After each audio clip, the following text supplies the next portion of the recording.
Good evening. It's been an incredibly moving vigil tonight in Newtown, Connecticut, as a community comes together to mourn its lost children and their teachers. This country is grieving as well, led by visibly emotional President Obama. He met with families, including the baby granddaughter of slain principal Dawn Hogsprung. Then he spoke to the people of Newtown and to the nation, promising to do all he can to prevent further tragedies like this. In the coming weeks, I'll use whatever power this office holds to engage my fellow citizens, from law enforcement to mental health professionals to parents and educators, in an effort aimed at preventing more tragedies like this. Because what choice do we have? We can't accept events like this as routine. Are we really prepared to say that we're powerless in the face of such carnage? In the midst of this almost incomprehensible tragedy, there were heroes. One of them, Vicky Soto, a 27-year-old first-grade teacher, gave her life to protect her students. Joining me now as members of her family, Vicky's sister, Carly Soto, her mother, Donna Soto, her sister, Jillian Soto, her brother, Carlos Soto, and her cousin, Jim Wiltsey. Welcome to you all. It's been an incredibly moving day again in Newtown, and the words of the president in particular this evening, very evocative. Clearly, I thought he had controlled anger. He wants to try and do something, anything, to stop this happening again, the appalling tragedy which has affected so many families, including your own. If I may start with you, Donna. Vicky was your daughter. She was 27. There have been so many tributes to her being paid by so many people. What would you like to say? I'd just like everyone to know that she was just a beautiful, beautiful young lady. She had such passion for teaching and for life, and especially for her family. She was extremely close to her siblings that are sitting with me and her cousins, and loved them dearly, and wanted to be a teacher from the time she was 3. That's all she ever wanted to do, and she just loved her kids. She just talked about them all the time with such fondness and caring, and she just adored them. And I have no doubt in my mind she did everything she could to protect every single one of them. What she did was incredibly heroic, and she saved many lives with her actions. Knowing her as her mother, as well as anybody in the world knew her, did it surprise you that she was so courageous in such a terrifying moment? Not at all. She was truly selfless. She would not hesitate to think to save anyone else before herself, and especially children. She loved them more than life, and she would definitely put herself in front of them any day, and for any reason. So it doesn't surprise anybody that knows Vicky that she did this. Carly, Vicky was your sister. You were all very close, as your mother just said. It's obviously a terrible wrench, a loss, and you must be grieving horribly. And yet at the same time, hearing the President of the United States talk about your sister as a hero, it must have been very moving to you. It was very much. I appreciate all his kind words that he did say about my sister. She was a hero, and she still is. What kind of person was she, Carly? She was so caring. She put anybody else before her. She wanted the best for everyone. She just loved life, and she loved teaching.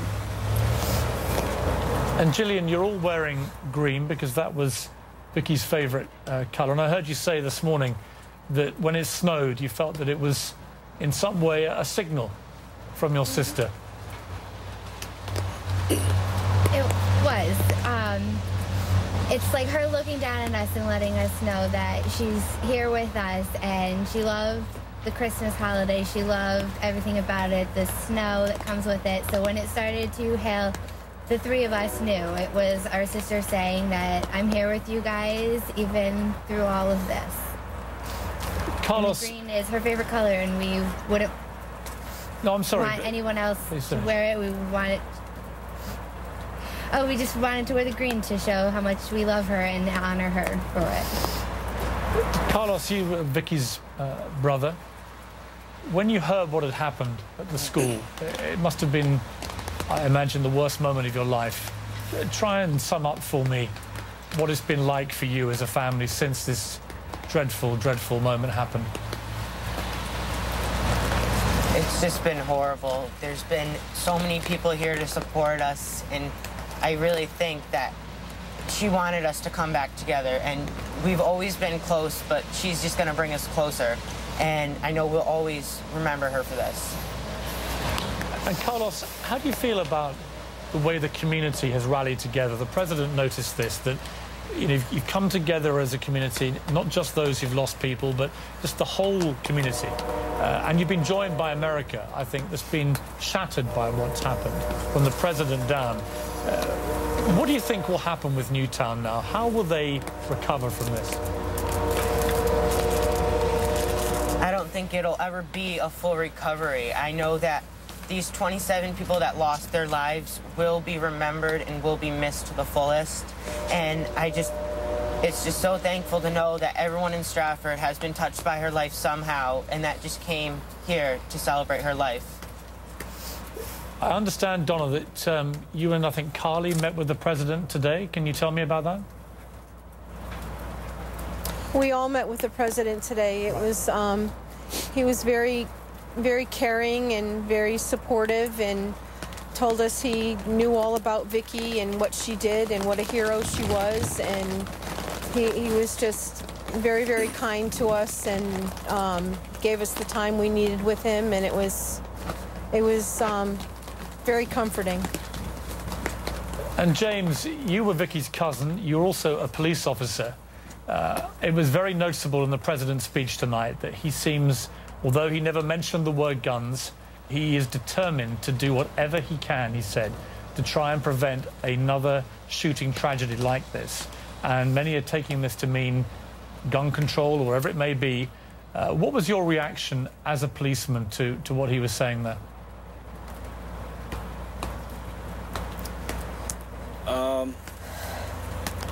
I got to be honest, I didn't see or hear his speech yet.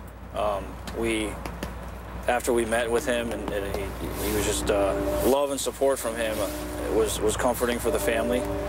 I got the family back here to Stratford. To try and answer your question, just as any other issue, I would have to say awareness, awareness, awareness, awareness. Friends, family, gun supporters, people that oppose guns, just awareness. And being aware of your surroundings. I want to thank you all for joining. I don't know what else to say.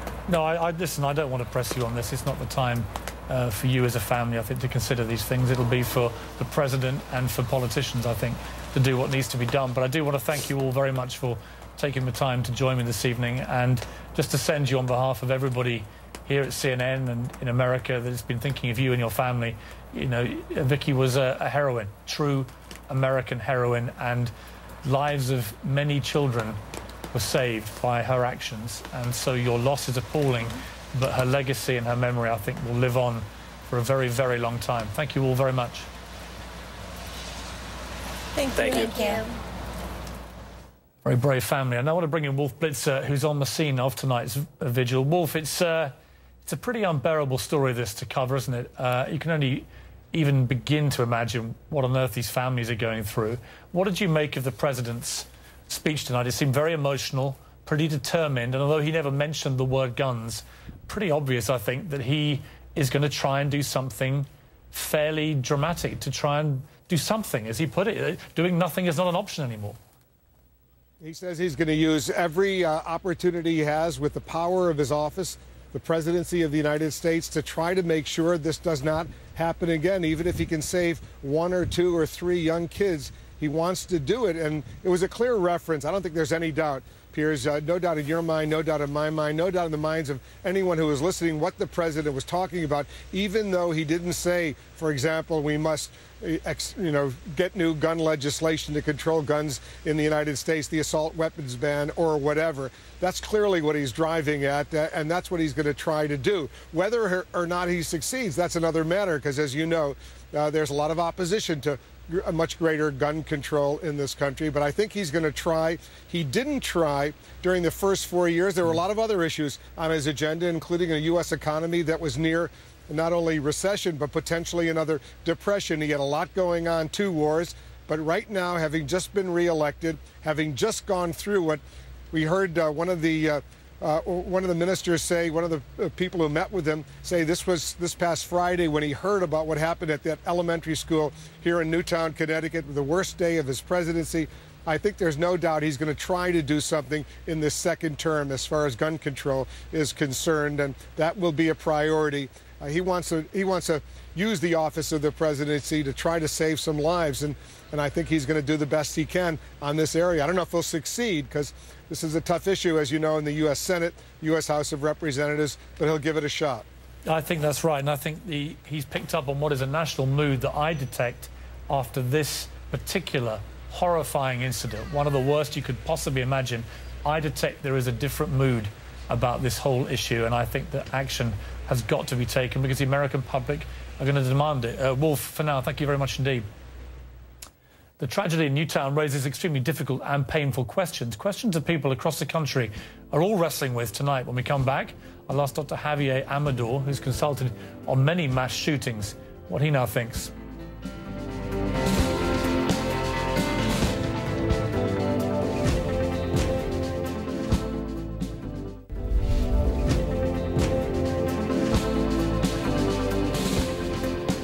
With candles, flowers and cards, people gather tonight at a memorial for the victims in Newtown. And as the community mourns, we're learning new details about the gunman, Adam Lanza. With me now is Dr. Javier Amador. He's a profiler and psychologist. He's consulted on many mass shootings in the past. We spoke on Friday. Right at the top, I wanted to clarify one thing we discussed, which I think was misconstrued slightly, which is about the potential mental illness that this young man suffered from. It is suggested that it is possibly Asperger's, a form of autism. Clarify that and clarify whether there's any real science that suggests people that have that kind of condition might be violent.